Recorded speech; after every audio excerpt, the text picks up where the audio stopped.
पराई बेटी। सुजाता जी थोड़ी सी मायूस हो गई, अभी बेटी को भेजकर। यूं तो खुश भी बहुत थी आजकल। अभी बेटे की शादी जो हुई है, बहू भी उनकी पसंद की है और बेटी अपने परिवार में खुश है। अब तो उनकी जिम्मेदारियां लगभग खत्म हो गई है, पर फिर भी बेटी एक बार घर रहकर जाए तो दिल पर जोर तो पड़ता ही है, इसीलिए न चाहते हुए भी कभी कभी आंखें छलछला रही थी। अचानक उन्हें एक याद आया, एक लिफाफा जो अंजू उन्हें जाते हुए थमा गई थी कि मम्मी इसे फुर्सत में बैठकर पढ़ना और विचार करना। ऐसे भागदौड़ में नहीं, लेकिन सब्र कहाँ था उन्हें। जल्दी से उसे खोला, देखा तो एक खत था। उसे खोला और पढ़ने बैठ गई। माँ, बहुत खुश हूँ कि आप अब माँ से एक सास भी बन गई।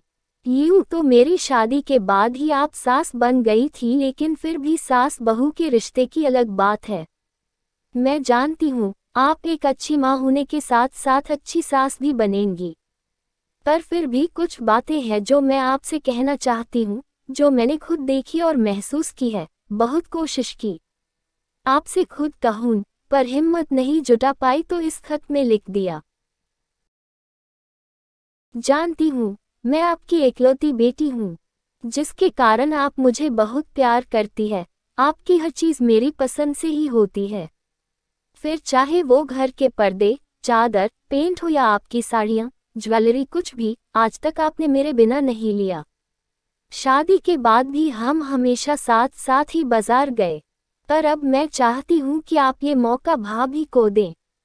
उनकी पसंद न पसंद का मान रखें। आप चाहे तो मैं उनके साथ हर समय मौजूद रहूंगी, पर उनके साथ या उनके पीछे, उनसे पहले या उनके विरोध में कभी नहीं, जब तक उनकी कोई बहुत बड़ी गलती ना हो। क्योंकि अब इस घर पर उनका हक है।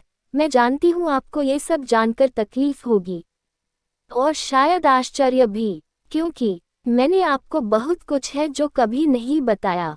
पर माँ, मैं पिछले 5 सालों से ये सब देखती आ रही हूँ। मेरे ही ससुराल में मेरी बातों, मेरी भावनाओं या पसंद का कोई महत्व नहीं है। सिर्फ और सिर्फ मेरी दोनों नंदों को इसका हक है। मैं वहाँ तो कुछ नहीं कर पाती, पर मैंने ये पहले ही से सोच लिया था कि अपनी भाभी के साथ ये सब नहीं होने दूंगी। मैं कभी भी उनके जैसी नंद नहीं बनूंगी, नहीं खुद जैसी अपनी भाभी को बनने दूंगी। अब वो घर उनका है, उससे जुड़े फैसले लेने का हक भी उनका, चाहे वो छोटी बातें हो या बड़ी। उनकी सहमति सर्वोपरि है। मैं भुगत चुकी हूँ, आप जानती है माँ, मैं जब अपने ही कमरे में कुछ बदलाव करती हूँ तो दीदी मुझसे कैसे बात करती है, या घर में मैं कोई भी नई चीज़ ले आऊँ तो उसके लिए मुझे कैसे सुनाया जाता है। हमारे यहाँ ये सब नहीं चलता, आपके मायके में होगा। ये शब्द तो हर दिन लगभग मैं 3-4 बार सुनती हूँ। जब मैं उन्हें अपने साथ चलने को बोलती हूँ तब भी उनके अलग अलग नखरे होते हैं। कभी आज नहीं भाभी, या आप अपनी पसंद से ही ले आइए न, साथ न जाने के ढेरों बहाने होते हैं। इसीलिए अब मैं खुद सब करने लगी हूँ, किसी की परवाह किए बिना। आप जानती हैं, जब भैया मुझसे मिलने आते हैं न तो घर में सबका मुंह देखने लायक होता है। अगर उसके हाथ में कोई बड़ा सा गिफ्ट या सामान देख ले तो सब खुश हो जाते हैं। खाली हाथ उनका आना किसी को गवारा नहीं।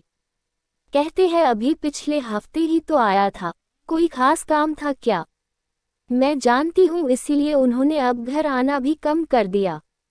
मुझे यकीन है कि भैया ने ये बात आपको नहीं बताई होगी, इसीलिए आप प्लीज़ भाभी के मायके से किसी के आने पर तानाकशी न करिएगा, क्योंकि मैं इसका दर्द जानती हूँ। और घर वालों से मिलने की खुशी भी। कभी उन्हें ये मत कहिएगा कि घर से क्या सीख कर आई है। जो भी नहीं आता प्यार से सिखाएगा, जैसे आपने मुझे सिखाया था।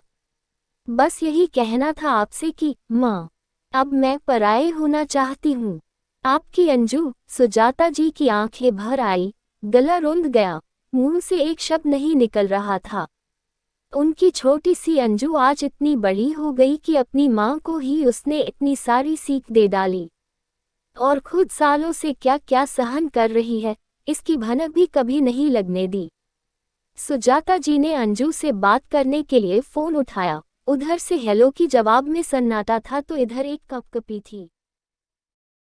दोस्तों, आपका इस कहानी के बारे में क्या कहना है? कमेंट में अपनी राय का इजहार जरूर करें। वीडियो को लाइक कर दीजिए और इसी तरह की कहानियां लगातार देखने और सुनने के लिए चैनल को सब्सक्राइब करके घंटी को दबाकर ऑल पर सेट कर लीजिए ताकि आने वाली वीडियो का नोटिफिकेशन आपके पास तुरंत पहुंचे। मैं मिलती हूं आपसे अगली वीडियो में, तब तक के लिए धन्यवाद।